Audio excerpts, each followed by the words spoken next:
The Tao of Self-Confidence, episode 463. Welcome to the Tao of Self-Confidence, where I share stories of amazing women who have discovered their inner journey to self-confidence. Visit our website at thetaoofselfconfidence.com. Your inner journey to self-confidence awaits. Well, hello, friend. Welcome to the Tao of Self-Confidence, where I share stories of amazing women who have discovered their inner journey to self-confidence. I'm your host today, Sheena Yap Chan, and today I have a phenomenal lady on the show today. She is a acupuncturist, a creative strategist coach, and she is also the host of the Messy Middle podcast, and I'm really excited to have her on today to share her story with us. So without further ado, I'm going to introduce you to Maring Higa. Maring, how are you today? Maybe you can fill in a little bit more about yourself to our listeners.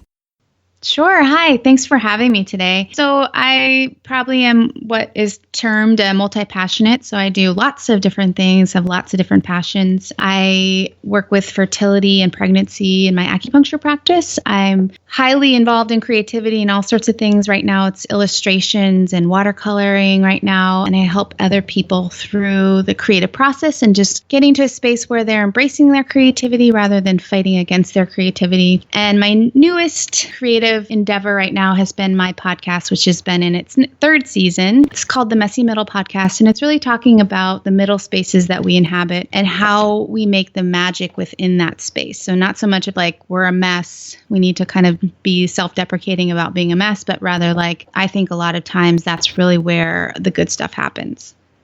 Awesome. Well, thanks for sharing that. And I really love that concept, right? You know, a lot of people feel bad when they're stuck at something or they feel like nothing's going on in their life when really, you know, when you can just let it be and, you know, just kind of embrace it. Like you said, that's when the magic happens. So thanks for sharing that. And, you know, what's your cultural background? Yeah, I love this question because if you could see my picture, I get so many different guesses. But my cultural background is half Japanese, quarter Filipino, and quarter Native American. And the Native American is Pueblo and Navajo. Thanks for sharing that. And Maring, what's your favorite self-confidence quote? I love this question. When you had asked me this, I was like, oh my gosh, I have so many. But because it's probably the most recent book that I've read by Shonda Rhimes, The Year of Yes, I picked a couple from there. So one was, I am different, I'm original, and like everyone else, I'm here to take up space in the universe. I do so with pride. That was one of my favorites. And then I'm just going to share another one because I couldn't pick. It was really hard. The other one was, if I don't poke my head out of my shell and show people who I am, all everyone will ever think I am is my shell. Wow, thanks for sharing those great quotes. And I like that. And, you know, people see being different as something bad, something weird, something awkward. But what really being different is actually what separates you from the rest, what makes you you, and what helps people kind of attract to you, right? I always say being different is a good thing instead of, you know, going with the crowd. So I really love the quotes that you mentioned. And, you know, in your own words, how do you define self-confidence? Yeah, I think that's a really interesting question because, and I've been thinking about it a lot because I think that self-confidence is more of a journey and process of, you know, choosing to learn and grow and expand while also learning to love yourself in the process. So I think that self-confidence, a lot of times we think of that and as like achieving things or feeling a certain way about ourselves. But I'm learning that self-confidence really has to go hand in hand with self-love. Thanks for sharing that. I truly believe, you know, loving yourself is the first step to confidence. So thanks for sharing that. And Maring, what was your life like before your discovery of self-confidence?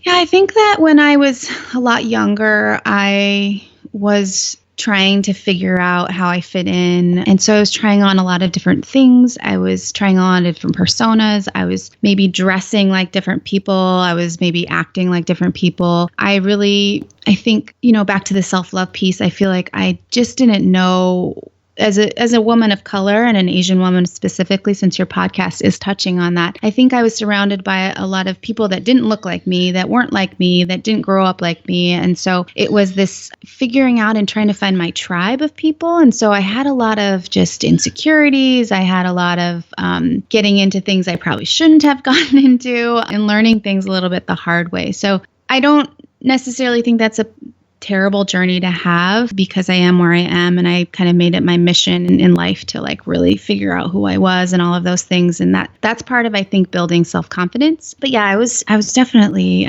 struggling for a lot of parts of my younger years. Thanks for sharing that. And I think that's something we can all relate to, right? Trying to fit in, especially growing up as an Asian woman, going to, migrating to different countries like the United States and America where, we don't see a lot of people that were Asian. Well, back in the day, right? So it does kind of it doesn't help us sometimes, right? Because we feel like, oh, we're so different from these people. We're not like them. And we try anything and everything to be like them, not realizing we're more than enough. And what was that point in your life when you realized, you are more than enough to go out there and do the amazing things you do today? What was that aha moment? So I think I've had like a series of aha moments. I think that at some point I started to see my own light. I started to see my own gifts. I started to not try to fit my own self into a particular box. So like I said before, it was a lot of trial and error. So being an Asian, I grew up, my parents are third generation Americans. So I grew up not identifying with the Asian culture and the friends in that group. And I grew up not identifying with the white friends that I had either. So it was this trying to fit myself in a box in my younger years and then realizing like I didn't have to be in one particular box. I could make my own way. And I think that really did come sort of later in high school and more so in college. And then just, speaking to self-confidence, probably the biggest aha moment, I guess, for me at that time was I moved to an island with a friend without a plan. So like no place to sleep, no job, no nothing, no car. And we figured it out. We ended up staying on the land of a random woman and she took us in. We found jobs pretty quickly and we ended up doing this thing that I feel like I wouldn't have never felt confident enough to do, but going through that process of living there for 3 months and going there on our own and figuring it out, that really was an aha moment for me in terms of like, wow, like I can do so much. I can do anything, it's like that feeling of like, whoa, I just accomplished this big thing. Thanks for sharing that. And, not too many people would make that kind of move to an island with not bringing anything and just learning to figure it out. And I think a lot of people will forget that, when you start something, whether it's a business, a new trip, a journey, sometimes you start out with nothing, but you can make something out of nothing, right? Like what you did, you got a job, you decided to live there, and make it your home for 3 months. And, it's like, if you can do that, what else is possible in your life? And, because of these aha moments, what's your life been like now? I think that from that aha moment, and I just want to say, like, I wasn't that kind of person. I think I desired to be that kind of person that took these risks and moved to islands and did that sort of thing. And it was through a friend and her confidence that I was able to sort of borrow upon that and try that. And then I had that experience for myself. So after that, I was, more open to the possibility of the world. I moved out of my home state, which for me was a big deal. I moved to Colorado by myself again in the situation where I knew no one and decided to go to school there and kind of made my own way. From there, I moved to San Diego, same thing, just didn't really, kind of was just following these possibilities because I started to create more confidence within myself around my ability to do things. So from there, it was become an acupuncturist. And from there, it was, starting this podcast was a huge kind of leap of faith. I started my own aerial bootcamp at that point. So there just became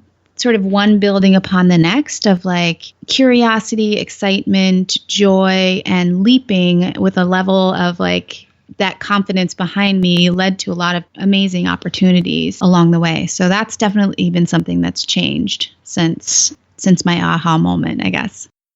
Awesome. Well, thanks for sharing that. And, I love how you mentioned that you're more open to possibilities from the world because, it's just, there's so much out there, like it's truly limitless. And we just, it's a great reminder that, anything is truly possible if we're just open to it. So thanks for sharing that. And to the woman who's listening to your episode, she may be in her own journey of self-confidence. What would be that one tip you would give to her? I would say I think our biggest fear when we're getting started with anything is that we're afraid to look silly. We're afraid to be, not have it be perfect. And kind of along with my podcast, I would say don't be afraid to get messy. Don't be afraid to experiment and get curious and have a child's mind when you're approaching these things. And that confidence is something that's really a skill. It's not something we are just born into. Maybe some people have more or less when we're, brought into this world, whatever circumstances we have, but it really is a skill that we have to continue to nurture and grow. Thanks for sharing that tip. And if our listeners wanted to get to know a little bit more about you and what you do or check out your podcast, is there any links or social media profiles we can connect with? Yeah, I'm mostly on Instagram at Maring Higa. It's MaringHiga. I do have a website also, which is my name, maringhiga.com. And that has all links to all my podcast episodes, the blogs that I occasionally write, and other offerings that I do periodically as well. Awesome. Well, thanks for sharing that. And to our listeners, if you want to connect with Maring, you can also head on over to thetaoofselfconfidence.com and search for Maring's name. Her show notes will pop up along with everything else that we talked about. And I just really want to thank Maring today for taking the time to share her story and tips with us on self-confidence. So thank you so much. Thank you. This has been great. Not a problem. It was really great having you on the show. And to our listeners, be on the lookout for another new episode of another amazing woman's journey to self-confidence. And we'll talk to you soon. Bye for now. Thank you for tuning in to another amazing episode of The Tao of Self-Confidence.